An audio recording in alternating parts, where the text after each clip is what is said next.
Bismillahirrahmanirrahim. Alhamdulillahi Rabbil Alamin. Ar-Rahmanir-Rahim. Malik Yawmiddin.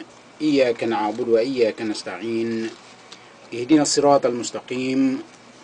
Siratal ladzina an'amta 'alaihim ghairil maghdubi 'alaihim waladdallin. In the name of Allah, the most gracious, the most merciful. All the praises and thanks be to Allah, the Lord of the Alamin, the mankind, the jinns, and all that exists. The most gracious, the most merciful, the only owner and the only ruling judge of the day of recompense in the day of resurrection. O Allah, you alone we worship, and you alone we ask for help, and for each and everything. Guide us to the straight way, the way of those on whom you have bestowed your grace, not the way of those who earn your anger, nor of those who went astray. Birahmatika ya Arhamar Rahimin, walhamdulillahi Rabbil Alamin. Ang oras po natin ay 4 na minuto, makalipas po ang alas 11 ng tanghali. At narito na po muli ang inyong palatuntunan ng Spirit of Islam. Sumasa inyong pakikinig mula alas 11 hanggang alas 12 ng tanghali dito po sa ating malakas na himpilang DWBL 1242 kHz sa talapitan ng inyong mga radyo. At tayo po ay babati muna sa ating mga taga-subaybay, lalong-lalo na po doon sa mga kamusliman at sa iba't ibang panig po ng mundo na nakamonitor po sa atin sa pamagitan po ng internet. Ito po ang inyong banlingkod, Brother Nasir Sebastian, bumabati ng Assalamualaikum warahmatullahi wabarakatuh. At narito na po ang ating kapatid, ang ating kaibigan at minamahal na kapatid sa Islam, si Brother Alim Najib Taher. Salamat brother, at nais ko pong ihatid ang aking matamis na pagbati sa lahat ng ating mga masusugid na taga-subaybay, saan man kayo dako ng ating kapuluan. Maging kayo ay nagmamaneho dyan ng mga public utility vehicles, ay yung mga nagmamaneho dyan ng mga bus. Kami po ay umaanyaya sa inyo na hiramin nyo kami ng isang oras sa inyong pandinig upang kayo ay makakamit ng mga aral hinggil sa panampalatayang Islam. Lalo-lalo na po dito sa Kalakang, Maynila, yung mga kapatid natin dyan sa Quiapo at sa Maharlika Village. Ako po ay bumabati sa inyo ng Assalamualaikum at magandang umaga. Ayan, so tayo po ay tuloy-tuloy na sa ating pagtatanghal. At meron po tayong mga ibang paksain po na ating tatalakayin. Pero bago po yun, ay meron lamang po tayong bibigyan ng kaunting pansin. At ito po yung yung tungkol po ito sa pagsasala. Ito po ay tip natin na kung meron po tayong oras at hindi naman po tayo okupado, pag dumating po yung takdang oras ng pagsasala ay huwag po nating ipagpaliban, sapagkat ito po ay napakagandang ugali ng isang Muslim. At ito po ay hindi lamang po yun, lahat po ng mga bagay na pangrelihiyon na kinakailangan po ng takdang oras, huwag po natin ipagpapaliban. Sapagkat ito po ay may mga, si Brother Alim, meron ka tungkol sa sala. Alam ko, merong required na oras na hindi mo pwedeng iyan ipagpaliban. Pag dumating na ang wakto, at ikaw ay wala namang ginagawa, huwag mong sasabihin, mamaya na lang. Total, mahaba naman ang pagitan. Yung pagitan halimbawa ng duhur sa kaasar, bago mag-asar saka tayo magsasala, meron naman tayong oras. Kaya nga para sa duhur, meron po itinakdang oras dyan na wakto. So yun po yung ating paalala lamang. At sa pagbibigay din po ng mga tulong sa ating mga kapatid, ay huwag po natin i-delay. Yan. At anuman po yung mga activities na ginagawa natin sa Islam, ay mas mainam po na gawin natin sa oras. Huwag po natin ibabalam, sapagkat ang pagbabalam po ng anumang bagay tungkol sa Islam ay hindi po maganda, sapagkat alam po natin na mayroong mga bagay tayo na nakaligtaan, o kaya sinadya nating i-delay, paano kung biglang nagbago yung ihip ng hangin at hindi natin nagawa. So nagkaroon tayo ng pagkukulang. Isang bagay nga po doon yung pagsasala. Sa pagsasala po, kailangan na pag dumating yung oras, kahit saan kayo naroroon, mag-abdas kayo, mag-ablution, at magsagawa ng pagdadasal.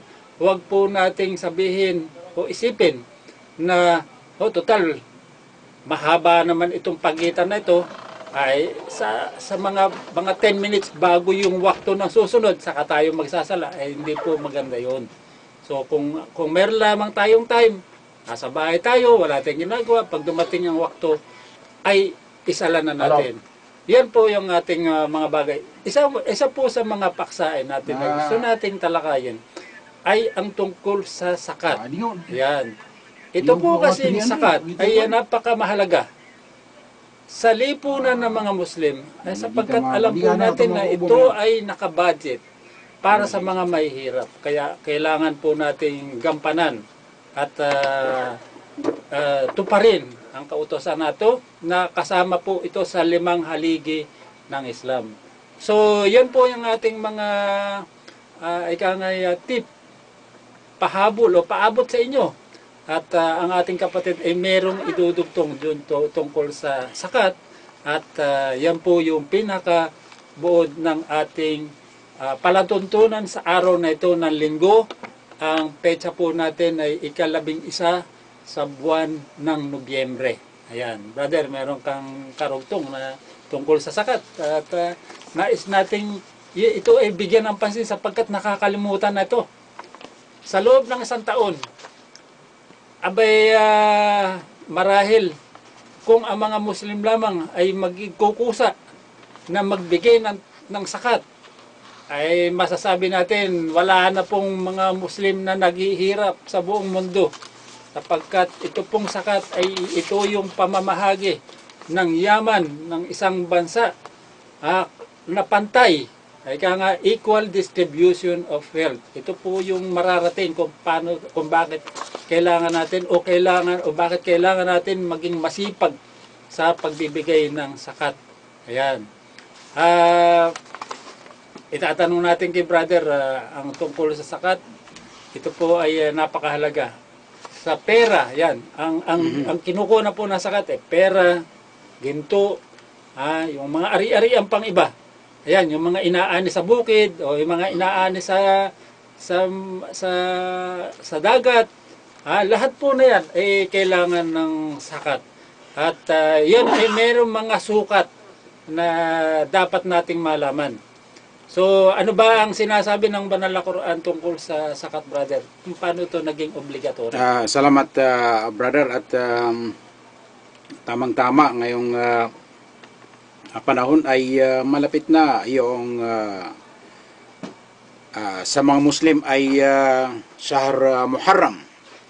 At ang Shahr Muharram, brother, yan ang buwan kung saan ang mga Muslim saan man lupalop ng mundo ay gumagawa sila ng paraan upang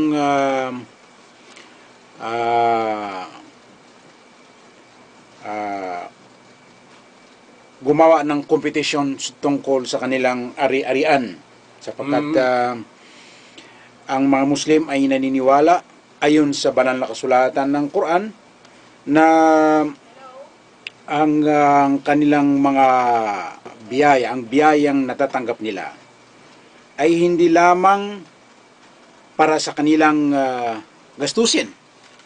Subalit anuman ang klasing biyaya na natanggap ng tao, yan po ay pag-aari ng dakilang lumikha. At kuminsan, ang salapi na natatanggap ng tao na sobra doon sa kanyang pangangailangan ay maaring ito ay kabilang sa mga trials o pagsubok ng dakilang Allah upang malaman kung sino sa kanila ang sumusunod sa mga alituntunin ng kalangitan. Anong ibig sabihin ng alituntunin ng kalangitan? Alalahanin po natin na ang Allah, siya ang tagapaglikha. At lahat ng tao ay pantay-pantay sa paningin ng dakilang Allah. Kaya kuminsan, ang Allah ay binibigyan niya ng biyaya, rizq, ang tao sa pamamagitan ng kapwa-tao. Anong ibig sabihin nito? Yung mga mayayaman, dahil sila ay marunong sa larangan ng o pangmalakad ng tinatawag na ekonomiya o kalakalan, ay doon po marami ang biyaya ng dakilang Allah. Ngayon, hindi lahat ng kanilang kinikita ay para sa kanila. Kaya nga sinabi ng Allah subhanahu wa ta'ala sa banal na Quran, Tagalog naman yan ay nakikinig ka ba? Makinig ka ngayon, no? At sinabi ng Allah, wa idha qila lahum Tagalog nga yun wa idha qila lahum anfiqu mimma razaqakumullah. Hindi, kung gusto mong pumunta ka dito sa radio station. Oo. Bibigyan ka namin ng mga buke. Ang ibig sabihin ay alas 11. Sige, kapag sige. Okay. Sinasabi ng Allah sa mga tao, sabi niya, kapag sinasabi sa kanila na ibahagi ninyo sa mga tao ang nararapat sa kanila ay yung mga biyaya ng Allah sa inyo, at sabihin nila, ito ay aming pinaghirapan. Ito ay aming pinaghirapan, bakit namin ibibigay sa mga taong mga dukha na walang ginagawa sa kanilang buhay? So, ito ay salungat doon sa mga kautusan ng dakilang Allah na ang kanilang ang biyayang ibinigay, ibinahagi sa kanilang dakilang Allah ay hindi lamang para sa kanila. Subalit, ang purpose ng Allah ay padaanin doon sa mga taong may kaya ang kanyang mga biyaya doon sa mga may hirap. Ang pamamahagi ng yaman ay isa sa pinakamahalaga at pinakamasilang usapin tungkol sa pang-ekonomiyang pamumuhay ng tao, na ito ay naging sanhi ng malalaking suliranin, brother. Ito ay nagdulot ng tinatawag na malawakang revolusyon o digmaan saan man panig ng daigdig. Sapagkat ito ay sumasaklaw sa lahat ng aktibidad, mula sa pangdaigdigang politika hanggang sa pribadong buhay ng tao. Sa loob ng daan-daan taong ito, brother. At ang usaping ito ay hindi lamang naging sentro ng may init na pagtatalo sa pangungusap man o mga reference, bagkus maging sa mga armadong labanan. Subalit, sa katotohanan, anuman ang mga nasabi hinggil sa paksang ito na walang kasamang patnubay mula sa banal na kapayagan ng Quran at umaasa lamang sa pangatwiran ng tao, ay lalo lamang magdadagdag ng kalituhan sa nasabing usapin.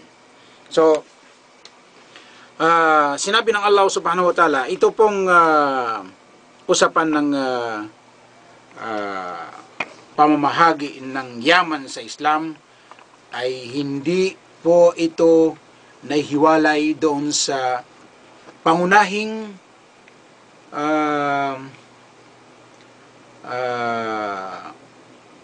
haligi ng pananampalatayang Islam. Yun ang tinatawag na salah after the testimony to Allah subhanahu wa ta'ala. Ito, brother, ay nabanggit sa banal na kasulatan ng Quran ng napakaraming beses. Maraming beses. Sapagkat ang salah, ibig sabihin ng salah, the prayers, is the prime obligatory of every Muslim. Na kailangan ang mga Muslim ay itayo nila ang tinatawag na regular prayers. At right after the Quran mention in the Holy Quran ay sinasabi rin ng Allah subhanahu wa ta'ala, wa atuz zakah. Ibig sabihin, observe the prayers and pay for the zakat. Automatic yun. Automatic yun. So kailangan, pag ikaw ay nagsala, ay magbibigay ka din. Ang ibig sabihin yun, brother, kapag ikaw ay kumain, at pinakain mo ang material body mo, ay kailangan pakainin mo ang spiritual being mo. Ganon. So, ganun variation eh. So, you have 5 times a day prayers and you have also 5 times a day meal. Ganon. May merienda ka pa. May merienda ka pa. Mayroon ka pang 3 beses maghapon. Tapos, mayroon ka merienda. So, alam mo, brother, kung bakit itong zakat ay napaka-importanting usapan. Sapagkat ito ay nabanggit natin kanina na ito ay nagdudulot ng pag-demoralization, pagwasak ng kapayapaan sa ating lipunan. Maniwala kayo sa hindi na ang lumalaganap na kaguluhan sa ating lipunan ay ito po ay dulot ng kahirapan. Sapagkat ang mga tao, kung sila ay mayroong sapat na kita, ay hindi na sila gagawa ng mga karumal-dumal, o yung mga tinatawag na mga criminal act. Sapagkat tingnan mo yung lahat ng gumagawa ng criminal act. Karamihan dyan ay tungkol sa pera. Tingnan mo ang nangyari din sa Middle East. Bakit nilusob ng ibang bansa? Ay mayroon din nagsasabi na yan ay dahil gusto ng ibang bansa na pagsamantalahan ang ekonomiya ng ibang bansa. Pera din yun. So kailangan ang ugat ng paksang ito, brother, ay kailangan malaman din natin na kaya po ito ay bilang panawagan ng dakilang Allah. Sapagkat mayroon din mga naunang mga tao na sa halip na ibigay nila yung ipinagkatiwala sa kanila ay hindi nila ginawa. At ito ay nakasaad sa banal na kasulatan ng Quran. At sinabi ng Allah, Ba'da a'udhu billahi minash shaitanir rajim, Ya ayyuhalladhina amanu inna katiran minal ahbari war ruhban لا يأكلون أموال الناس بالباطل ويصدون عن سبيل الله والذين يكنزون الذهب والفضة ولا ينفقونها في سبيل الله فبشرهم بعذاب أليم.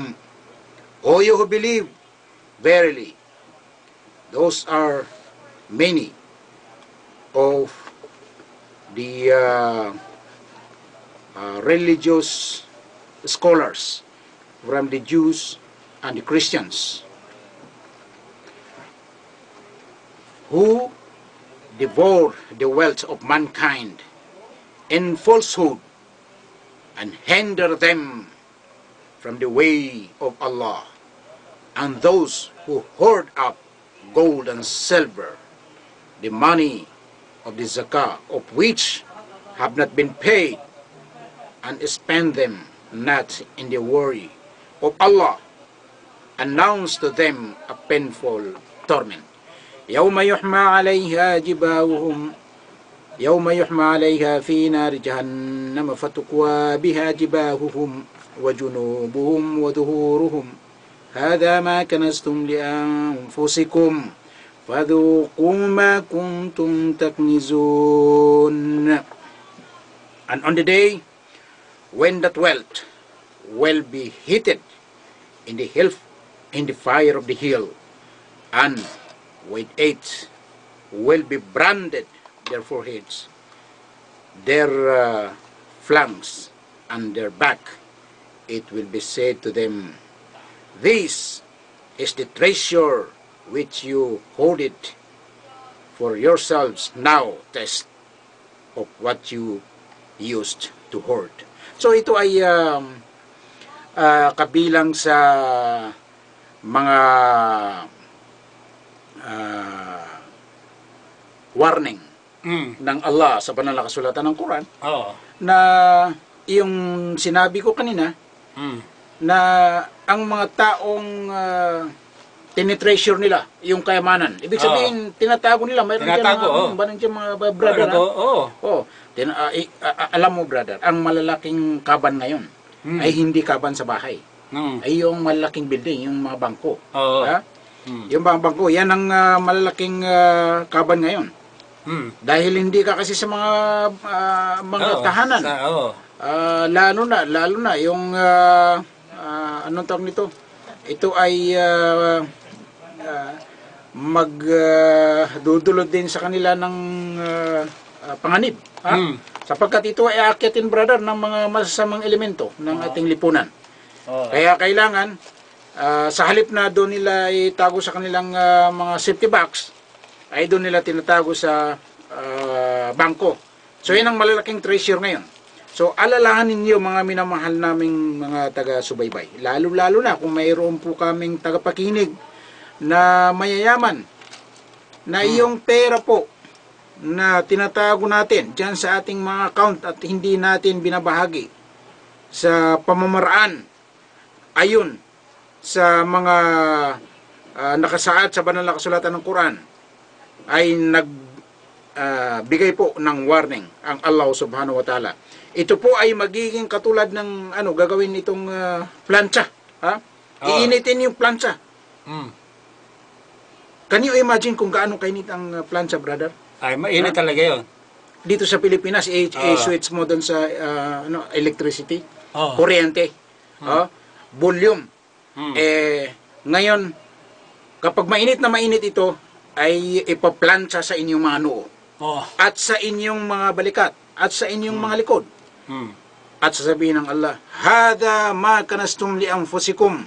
Yan ang mga kayamanan na inyong tinatago.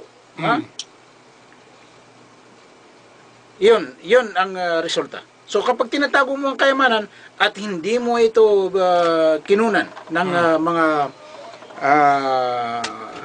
ano ang tinatawag na obligatory, anong obligatory ng sa pilitan? Sa pilitan? Ay yung pong pagbibigay ng paghuhugas ng yaman. Ito po ang tinatawag na zakat. Di ba?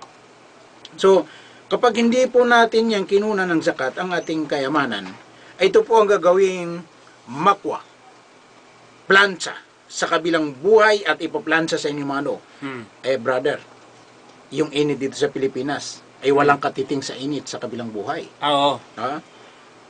Can you imagine na ang init dito sa Pilipinas, well, times to 1,000 times, hindi 100 times, brother.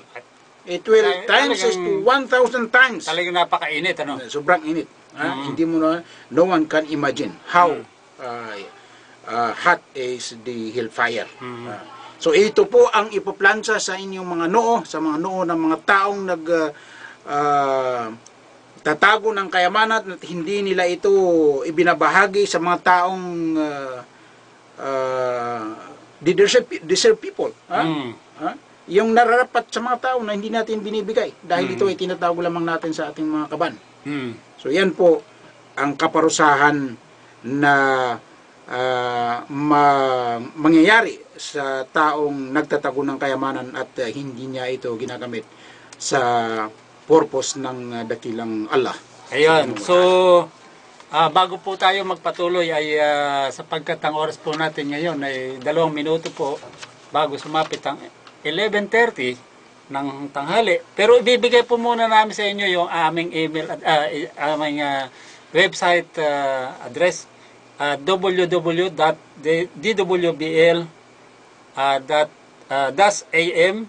1242 kHz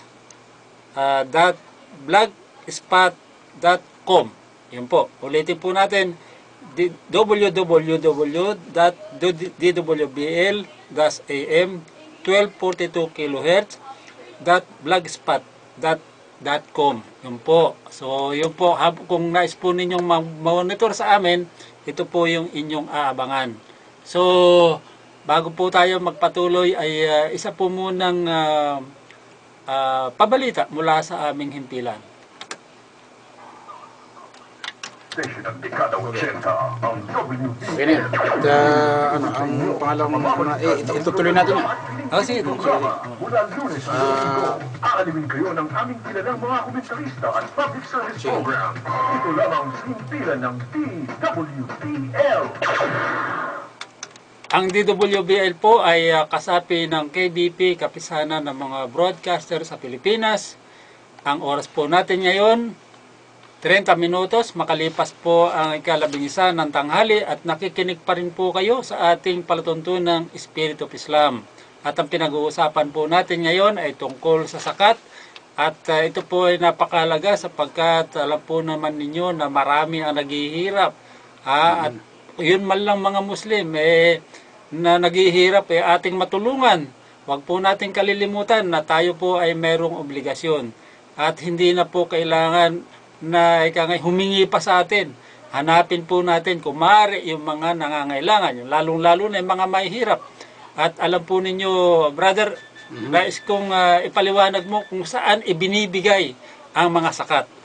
Yes. Yan, napaka-importante niyan.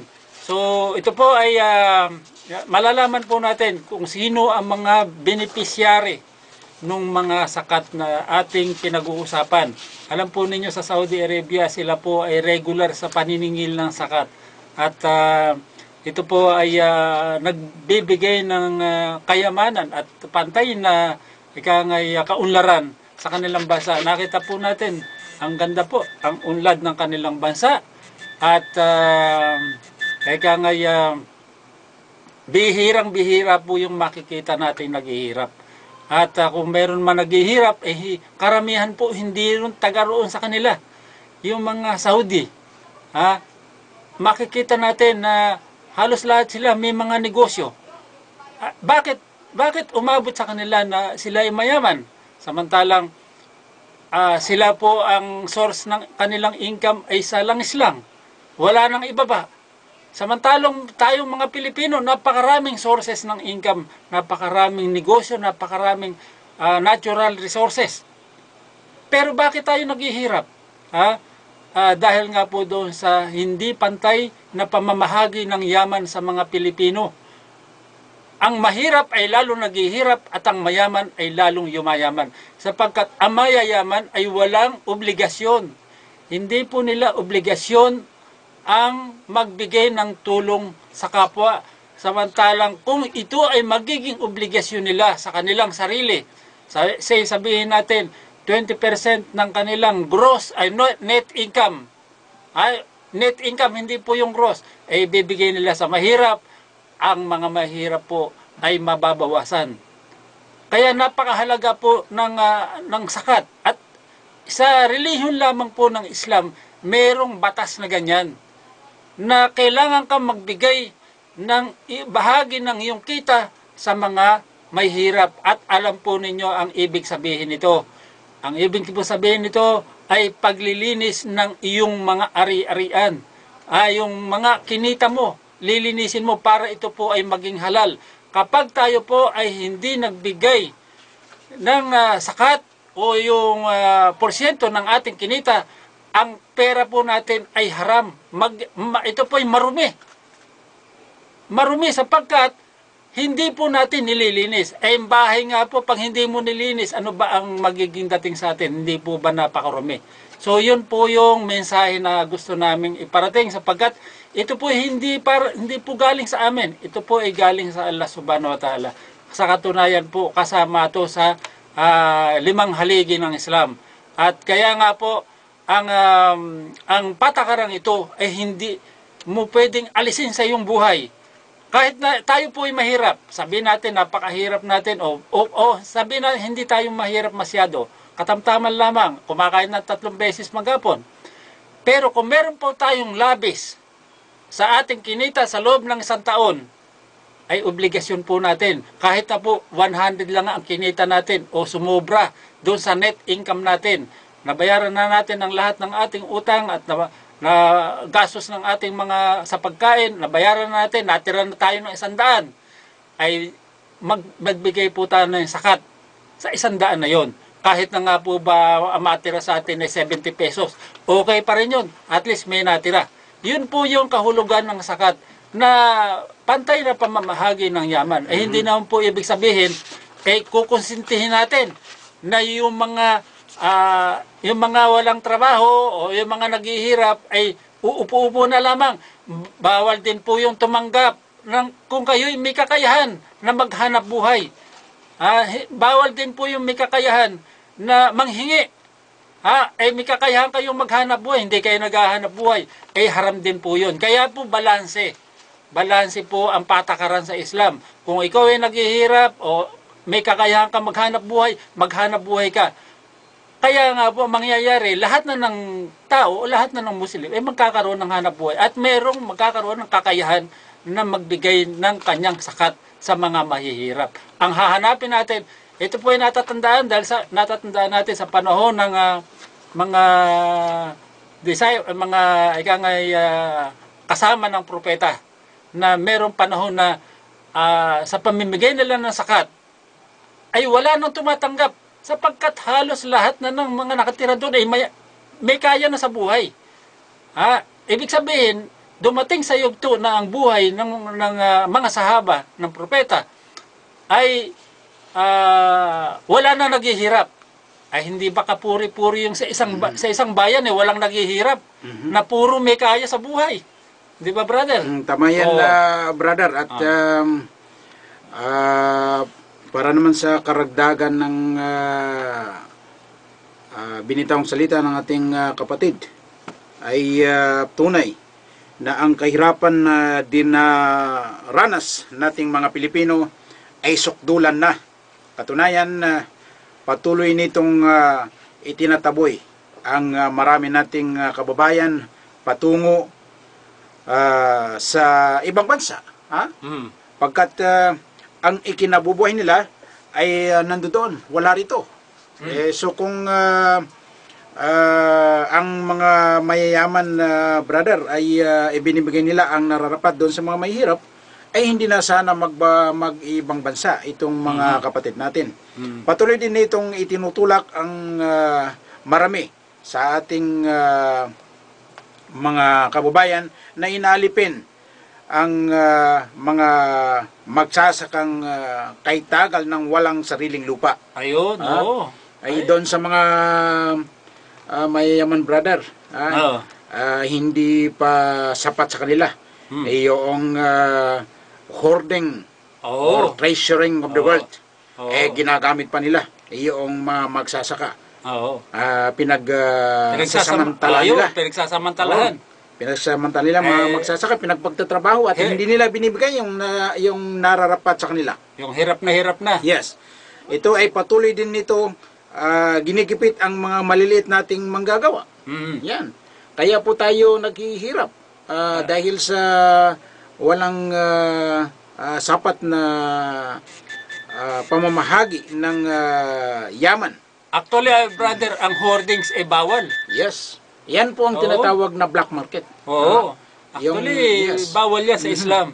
Yeah. At yan nga po, nabanggit mo kanina yung kapag hindi nagbibigay ng sakat, posible talaga na magkaroon, dumami ang mga prostitute. Yes. Yung mga nagbebenta ng aliw, dadami yan. Ang mga magnanakaw, dadami yan. Ang mga kidnapper, ang mga holdupper, dadami yan.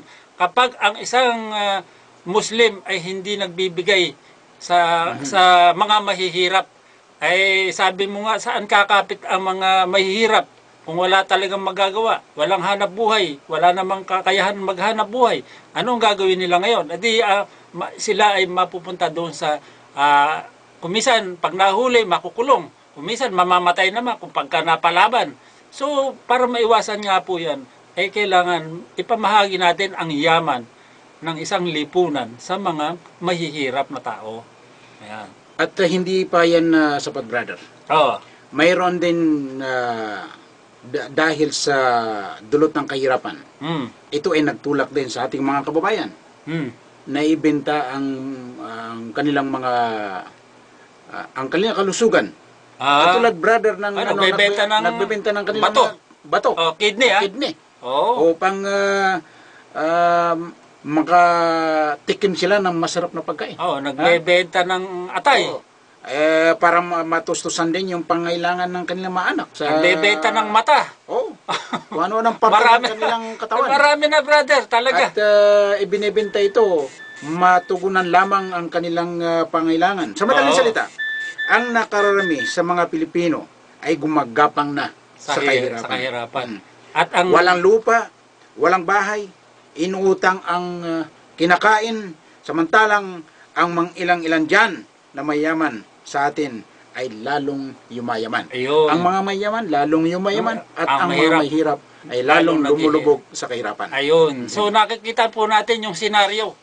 Kaya ang solusyon po dyan talaga ay maging Muslim lahat ang mga Pilipino. Di ba, brother? At least yun ang solusyon sa ekonomiya sapagkat alam natin sa Islam ay merong tinatawag na charity.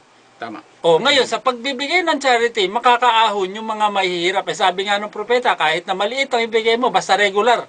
Tama Na ikaw ay nagbibigay, ay yun ay sapat na. Ay lalo na kung ikaw ay may kakayahan ng malaki ibibigay mo, at regular naman magbibigay ka, di makakaahon sa hirap. Yung mga mahihirap, maraming matutulungan sapagkat maaari silang magtayo ng negosyo, maaari silang makahanap ng trabaho, dahil yung iba walang trabaho dahil wala ngang perang pamasahe.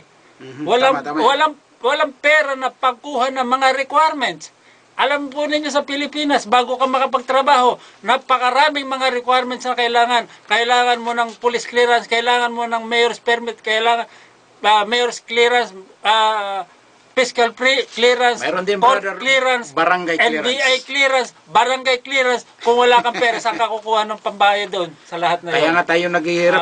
Alam mo, brother, mayroon dito kanina habang ako ay nasa daan papunta rito sa ating programa, ay narinig ko yung usapan tungkol sa ekonomiya. At nagkataon na nandito yung Prime Minister ng Canada. Kasama niya yung kanyang may bahay. Nakasakay sila sa nasakay sila sa jeepney. Sa jeep. At sinasabi niya, ang Pilipinas is the rising tiger. Ibig sabihin, Asenso Pilipinas. May pag-asa. Oo. Hindi kasi niya alam yung tiwaling nangyayari sa ating yan ang problema. Bansa alam mo itong Canadian government, nagbibigay sila ng tulong sa mga mahihirap. Pero brother, ang masaklap nito hindi nakakarating sa binibigyan nila. Ang alam nila ay marami nila silang natulungan na mga mahihirap. Yun pala, ang natulungan nila ay napuno yung mga bulsa ng mga tiwaling hindi natin na ilan lang ang mga kababayan. sa ilang tao lang napunta yung kayamanan na kanila binibigay. At saka yung binibigay nila, brother, na tulong, ang kanilang purpose ay dun sa mga mahirap. Ang problema dito, brother, dun pa napupunta sa mga mayayaman. Ayun ang problema.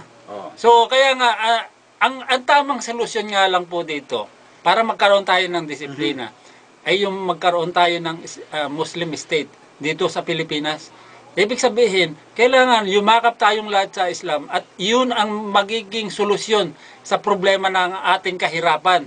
Dahil alam po natin yung formula, kailangan mamahagi ka ng yaman na sa mga may hirap. So ang mangyayari, makakaahon sa hirap yung mga mayroong pambili ng kanilang mga gagamitin sa pang-araw-araw.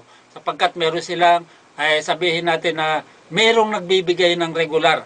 Pero sa takbo ng ating sistema ng lipunan ngayon, yung iba, katulad ng mga bilyonaryo dito sa Pilipinas, na-stroke na, Aba, ayaw pa magbigay ng tulong.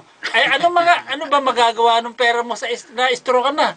Abay, kailangan ipamahagi mo na yung kayamanan mo. Hindi nga siya Oo. makakain ng masarap dahil hindi papasok sa kanila lamunan eh. Oo. Patuloy pa rin siyang namamatigas. Oo, kaya nga.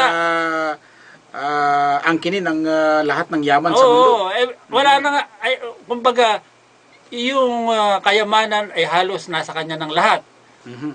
Pero, wala namang magawa yung kanyang kayamanan sa kanyang kalusugan dahil hindi na niya mababayaran yung kanyang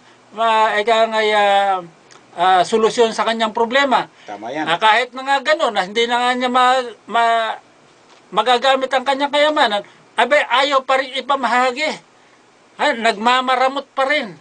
Napakaraming mahihirap po na nangangailangan para po mabawasan ang kriminalidad dito sa Pilipinas. Kahit na po tayo hindi super yaman, na katulad ni Pacquiao, kailangan po nating mamahagi ng ating yaman kahit na po ang inyong pera sa bulsa. Na inabutan nung afternet, yung kinita natin ay 100.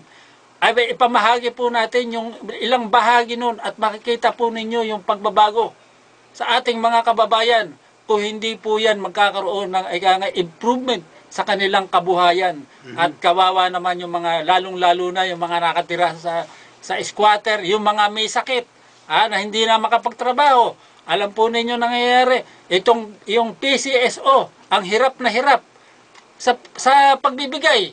Ay mabuti na lamang at merong sugal na PCSO. At kung wala po yung PCSO na yan, yung mga mahihirap nating naka-ospital ay hindi makakalabas ng ospital dahil nga po doon sa mamahal naman ng bayarin sa ospital. Yan po yung idinadaing ng marami. Nakita po natin, manood kayo ng TV, manood po kayo ng television at malalaman po ninyo kung gaano pinahihirapan yung PCSO ng mga nangihingi. Ang takbuhan talaga nila ay PCSO. Ay kung wala nga pong sugal. Ang tanong, brother, ay saan ba galing yung binibigay ng PCSO na tulong? Ay sa sugal. Ayun ang problema, brother eh.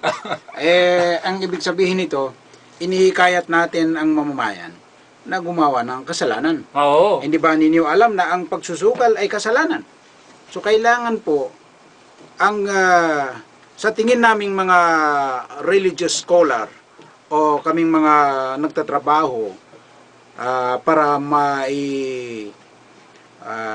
itama ang tamang pamumuhay sapagkat habang tayo ay hindi sumusunod sa mga lituntunin ng dakilang Allah, ang takot sa Diyos, kapag hindi tayo matakot sa mga warning ng Allah, ay tayo ay patuloy pa rin na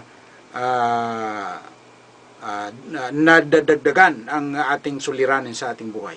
Nabanggit mo kanina, brother, yung saan ba ibinibigay? Ayun, oo. Yung maganda, oo. Sakat Oo. sa Islam. Alalahanin niyo mga minamahal naming mga taga-subaybay at lahat ng mga naabot ng palatuntunan ito na dalawang klase lamang ang tao sa mundo. Ang mga mayaman at ang nangangailangan. Oo. Yung mga nangangailangan ay maraming klase. Mahirap, oo. So ito ay hindi natin alam yung mga nangangailangan. Mayroon din brother na nangangailangan na criminal. Di ba? Oo. So pakinggan natin ang mga talata ng Quran na isinilarawan ng dakilang may kapal tungkol doon sa mga taong nangangailangan. Oo. Ang sinabi niya, Ba'da a'udhu billahi minash shaitanir rajim. Innamas sadaqatu lil fuqara'i wal masakini wal 'amilina 'alayha wal mu'allafati qulubuhum wa fil riqab wal gharimin fi sabilillahi wa ibnis sabil fariidatan minallahi wallahu 'alimun hakim. Ang sadaqat here it means zakat are only for the fuqara. Oh. Fuqara means poor, yung mga mahirap. Mahirap, oo. And masakin. Also, it's another kind of poor. Oo, kasi dalawa po yung mahirap. Isang mahirap na nangihingi. Nahihingi. At isang mahirap na hindi nangihingi. Yun po ang miskin. Yan ang miskin, oo. And those employed to collect the fund Oo, yung mga Yung mga kolektor. kolektor. Ayun. Oo. Sino ba ang mangungulekta kung wala silang parte? Oo, siyempre. Diba? Oo. Hindi naman pwede na lahat mo kinukuha yung kinukolekta mo. Oo. Oo. Dahil magiging corruptor ka na. Ay, kurakot na yun. Kurakot na, hindi ka na kolektor. Hindi na. Kurakot na. Kurakot ka Kung na. kinuha mo na yung kinukolekta mo, kaya nga Oo. ikaw ay ginawang kolektor dahil ikaw ang napupulsuan na mapagkatiwalaan. Oh, wag naman Diba? kuraktor. Kuraktor. Oo. Ganon. Mm. And the collector of the fund. Hmm. And for to attract the heart of those who have been inclined towards Islam. Yung mga naniniwala sa Islam. Yes. Oo. Yung mga bagong Yung mga bagong Muslim. Muslim. Oo. Ganon. Oo. And to free the captives. Palayain ng mga bilanggo. Yes. Ayan, yung mga nabihag Bihag Oo. sa digmaan. sa digmaan. Ayan. Mm. Ito ay ibig sabihin pambayad sa kanila. Oo, pambayad. Para sila ay makalaya. Para pantubos. Yes, pangtubos. Oo, pantubos. Oo. And for those in debt. Yung mga may utang. Yes. Oo, Ito kaya- ay bahagi rin ng zakat, yung mga Oo, may utang. yung mga- Alam mo, brother, Mm. karamihan ng mga kriminal nangyari ngayon dahil sa pagsisingil ng utang. Ay, Kapag oo. walang pambayad yung at hindi nakarinig ng magandang salita yung naniningil, Nag-aaway na. ay nag-away na. Nagaga- Ngayon, tatakbuhan niya yung kung may baril siya. Kukunin niya yung baril niya. mas galit Babarilin pa niya nga, yung mas galit pa nga yung sinisingil eh. kaysa sa naniningil. Oo. mas mataas pa boses nung sinisingil kaysa naniningil. Oh. Oh. And for those and for Allah's cause. Pisabilillah. As like the freedom fighters. Yung pag-aaral. Yung pagsasaliksik ng katotohanan. Yes. Yan yung mga pisabilillah. Yes. Ah. Wabnes sabil. Wabnes sabil means for the wayfarer. Yung mga naglalakbay Yes. na naipit at hindi makaalis. Mhm. Yun po yung mga binibigyan. At ito ay duty imposed by Allah, and Allah is all-knower, all-wise. So, ilan yung brother? 7, 8? Walo. 8. So, 8 yung beneficiaries nung sakat. So, nakita po natin kung paano ibinabahagi ng Allah yung kayamanan. Oo. Actually, yung pa hindi naman sa atin eh. Ang importante, brother, Oo. wala dito sa 8 yung politician. Wala dyan. Wala dito yung mayayaman. Wala dyan. Ang itong 8 klase na nabanggit natin ay lahat po ito nangailangan. Lahat na. At kung hindi natin ito kung hindi natin matugunan ito pong nangailangan, ito po ang nagdudulot ng kaguluhan sa ating lipunan. Yun ay babala. Babala. Na kapag hindi po natin pinakinggan yung 8 na yon, Yes. maaaring sila po ay makagawa ng krimen, Mhm. ng mga kasalanan sa lipunan na maaari nating sabihin na kasalanan na rin natin. Dahil hindi natin tinugunan yung kanilang pangangailangan. Tayo ang ugat ng kanilang kasalanan. Yung pagkukulang natin. Kaya nga po, merong tayong naka-schedule na sakat para sa 8 ito. Nakita natin kung paano kahirap yung maging traveler ka. Na ubusan ng kanang pera. Ito nangyayari ito sa Christian. Naging stranded na. Na-stranded siya. Mhm. Walang makain. Ano nangyayari doon sa tao? Kung babae, bibenta ang sarili. Bebenta. Kung lalaki naman, nagnanakaw. Sasabihin niya, kasi po wala kaming makain. Matagal na kami rito. Wala naman po tumutulong sa amin. Tama yan, So brother. ano gagawin ng tao? Mhm. May pamilya halimbawa. So ang mangyayari nun, para makakain lang sila, mapipilitang magnakaw. Tama yan, brother. So yun. So, ang kailangan natin talaga ay yung tinatawag natin na cooperation. Mhm. Cooperation between the people of a particular society. Mhm. Kailangan talaga yung pagtutulungan ng mga tao. Otherwise, hindi po natin malulutas anumang klaseng suliranin. Halimbawa, brother, Sige, mayroong isang babae Ha? Oo. Ang isang babae ay halimbawa ito si Fatima. No. Ha? Itong si Fatima ay nakatira sa isang bahay. Oo. Tapos ito ay ikakasal sa isang lalaki na ang pangalan niya si Ali. Oo. Ha? Oo. Ito naman si Ali ay nakatira doon sa kabilang barangay. Oo. Ang pagitan nila ay yung ilog. Ilog, oo. Ilog. Sige, Ngayon, oo.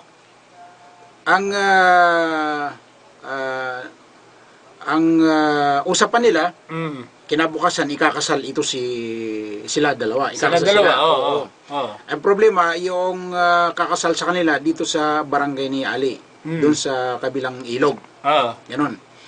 Ngayon, biglang umulan. Bumuhos ng malakas na ulan. Nagbagyo. Bumagyo. Oo, bumagyo. Oo. Noong bumagyo, hindi na makatawid sa ilog si Fatima Oo. dahil bumagyo. Mm. Ang mga kapitbahay nito ay mayroong mga binatilyo, may mga may mga sasakyan silang Oo. pampatawid sa ilog. Oo. Ngayon, ito si Fatima tatakbo dun sa halimbawa kay Muhammad. Oo. Oo. Sabi niya kay Muhammad, pwede mo ba ako matulungan? Oo. Sabi ni halimbawa ni Muhammad, anong tulong na may bibigay ko sa iyo? Sabi niya, baka mahiraman mo ako o Pahiram mo ako. Pahiraman mo ako o di kaya mapasakay mo ako doon sa bangka mo para ako ay makatawid dahil bukas ng umaga kakasal kami ni Ali. Ayun, oo. Ang sasabihin nito ni Muhammad dahil magandang babae ito si Fatima. Oo. Sabi niya, dito ka na lang matulog. Ako na lang bahala sa iyo. Ihatid kita doon sa Oo. napag-isipan nito ni Fatima na mayroong masamang balak ito si Muhammad. Oo. Pumunta naman doon kay Hasan. Oo. Pagdating niya doon kay Hasan, mayroon din siyang bangka. Oo. Ganun din ang nadatnan niya. Mm. So, ang mangyayari dito, failure ang kasal ni Fatima kay Ali kasi hindi siya makatawid. Oo.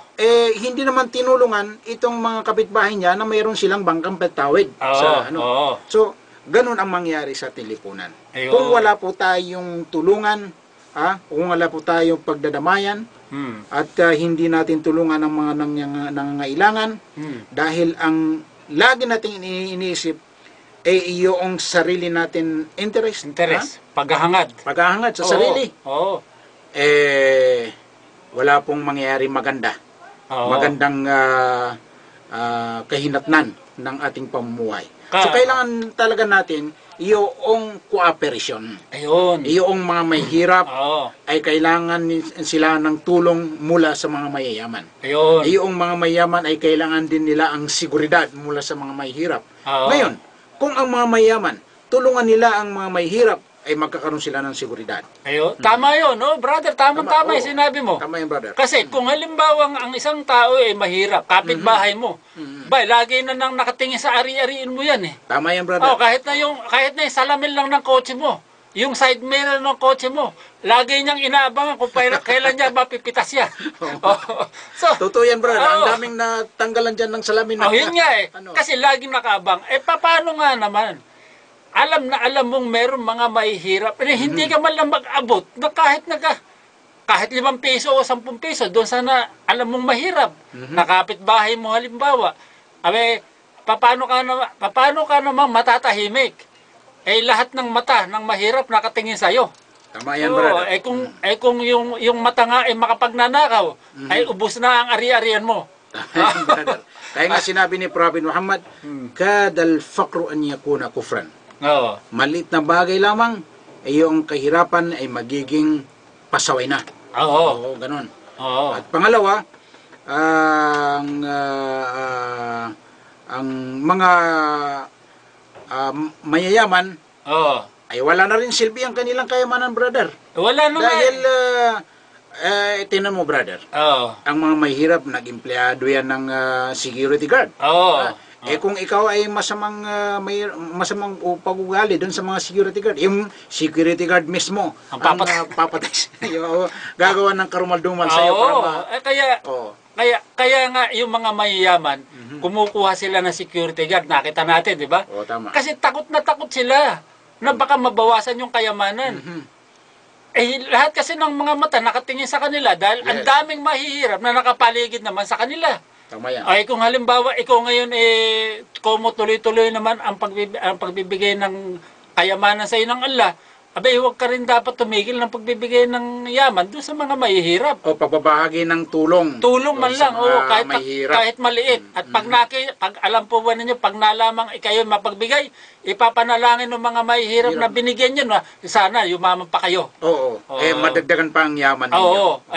Ay kung marami kinabigay, ang daming mananalangin. Oo. Ay sa dami nung nananalangin, ay pakikinggan na yung mga Eh, nananalangin. baka sobra na yung magiging yaman mo. Oo. So lalo kayong yayaman. At saka hindi lang yun, brother. Mm. Ikaw ay magugustuhan ng mga tao. Oo. Ikaw ay kanilang iboboto. Ang problema, Ikaw magiging mayaman ka, ay magiging tanyag ka pa. Brother, ang problema, tuwing botohan lang, namimili ng boto. Yung kayamanan nila, sa pamimili ng boto, binibigay. Tama yan. Hindi tama yun. Mhm. Ha? Bakit kailangan mabilin mo yung boto ng tao? Ay di gumawa ka na lang ng kabutihan mo sa buong taon. Alam mo, Huwag brother, yung minsan lang magbibigay pag election lang. alam mo, brother, malapit na yung eleksyon. Oo. Ha? At yan naman ang susuungin natin na panganib. Ay, gulo yan. Gulo yan ang mangyayari naman na bibilang tayo ng ilang buwan at may eleksyon na at patayan na yan, brother. Patayan. At alam ninyo mga minamahal naming mga taga-subaybay, kung ang gawin natin pamantayan ay ang mga aral na binitawan ng dakilang Panginoon, ang pamimili ng boto ay isa po yan sa mga kasalanan na hindi pinapatawad.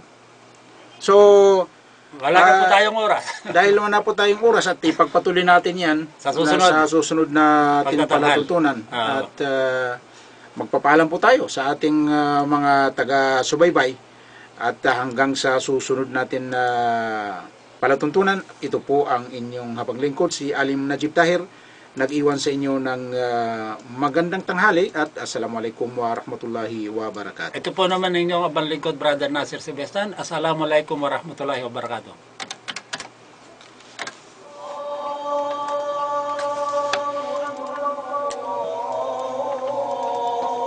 May susunod ba sa amin? Wala pa, sir. Wala pa.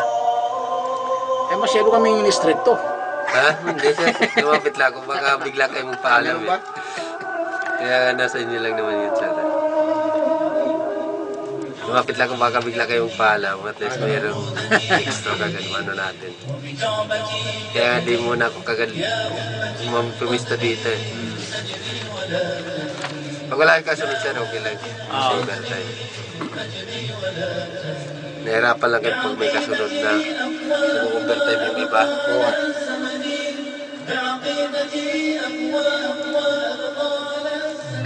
Mula sa top-rated music station ng Dekada 80, ang WBL. Patuloy na naglilingkod sa inyo sa pamamagitan ng magaganda at piling-piling programa. Mula Lunes hanggang Linggo, aalimin kayo ng aming kilalang mga komentarista at public service program. CD, sir. Sila ng team. Sige yan. Oo.